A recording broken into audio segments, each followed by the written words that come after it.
یہ بندہ اپنے ایک دوست کے ساتھ سمندر میں کچھ گھنٹوں کے لیے مچھلیاں پکڑنے گیا اور سمندری طوفان کی وجہ سے تقریباً 1.5 سال تک سمندر میں پھنسا رہا۔ کچھ مہینے تو اسے ڈھونڈا گیا، سرچ آپریشن کیے گئے، پر جب اس کا کوئی پتہ نہیں چل سکا تو اسے مردہ سمجھ کر آپریشن روک دیے گئے۔ ان کے گھر والے بے حد پریشان تھے، ان کے گھر پہ سوگ منایا گیا۔ تو پھر وہ ہوا جس کی کسی کو بھی امید نہیں تھی۔ تقریباً 1.5 سال کے بعد اچانک ایک دن وہ اپنے گھر آئے۔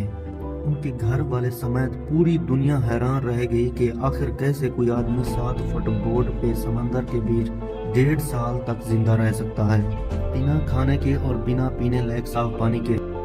یہ کہانی ہے جوز سیلواڈور کی۔ 17 نومبر 2012 کو جوز نے اپنے دوست کے ساتھ سمندر میں مچھلیاں پکڑنے کے لیے روانہ ہوا۔ ان کا پلان تھا کہ دن کی روشنی میں کچھ گھنٹے سمندر میں مچھلیاں پکڑیں گے اور پھر رات ہونے سے پہلے واپس گھر چلے جائیں گے، کیونکہ یہ کچھ گھنٹوں کے لیے سمندر میں مچھلیاں پکڑنے کے لیے آئے تھے، اس لیے وہ اپنے ساتھ کھانے پینے کی چیزیں بھی اس حساب سے لائے تھے۔ وہ آبادی سے تقریباً 150 کلومیٹر دور سمندر میں گئے اور اپنا جال سمندر میں پھینک کر مچھلیاں پکڑنے لگے۔ وہ بڑے آرام سے مچھلیاں پکڑ ہی رہے تھے کہ اچانک ان کو سمندری طوفان نے گھیر لیا۔ طوفان اتنا خطرناک تھا کہ ان کا 1 منٹ بھی سمندر میں رکنا اپنی موت کو دعوت دینے کے برابر تھا۔ اس لیے بنا زیادہ سوچے انہوں نے واپسی کا پلان بنایا، اپنی کشتی واپس آبادی کی طرف موڑ دیا۔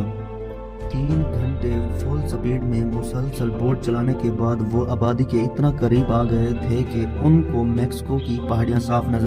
ان دونوں نے سکون کا سانس لیا اور بوٹ کا سپیڈ پہلے سے کم کر دیا، پر ان کے وہم و گمان میں یہ بات نہیں تھی کہ منزل کے اتنا قریب آ کر بھی وہ اپنی منزل پہ نہیں پہنچ سکتے، بلکہ بہت بڑی مصیبت ان کا انتظار کر رہی تھی۔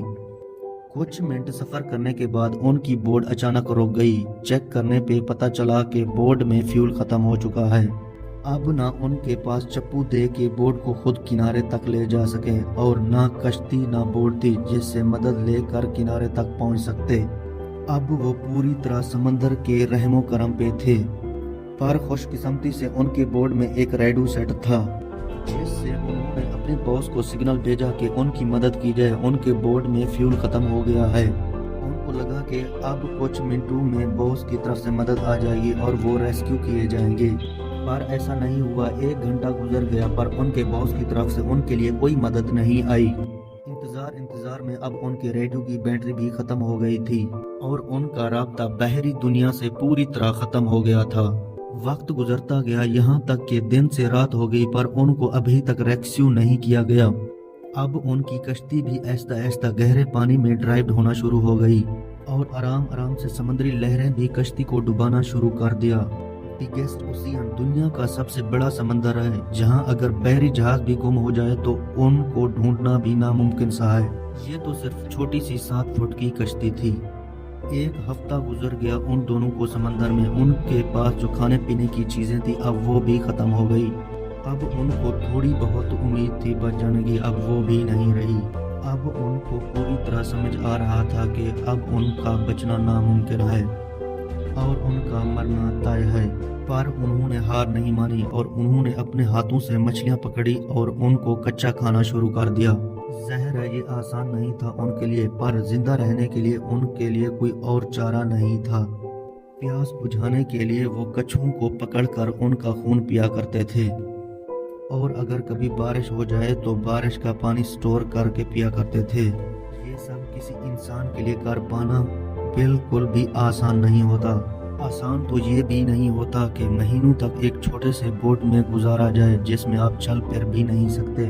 جوز ایک مضبوط انسان تھا جس نے پہلے بھی اپنی زندگی میں بہت مشکل وقت گزارا ہوا تھا، پر اس کا دوست یہ سب برداشت نہیں کر سکا۔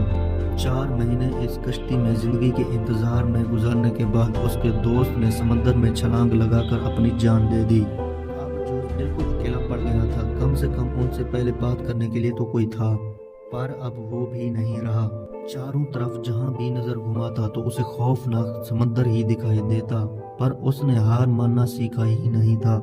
اس نے اسی طرح کچی مچھلیاں، کچھووں کا خون اور بارش کا پانی پی کر سمندر میں 1 سال گزار لیا، یعنی اس نے 365 دن سمندر میں گزار لیے۔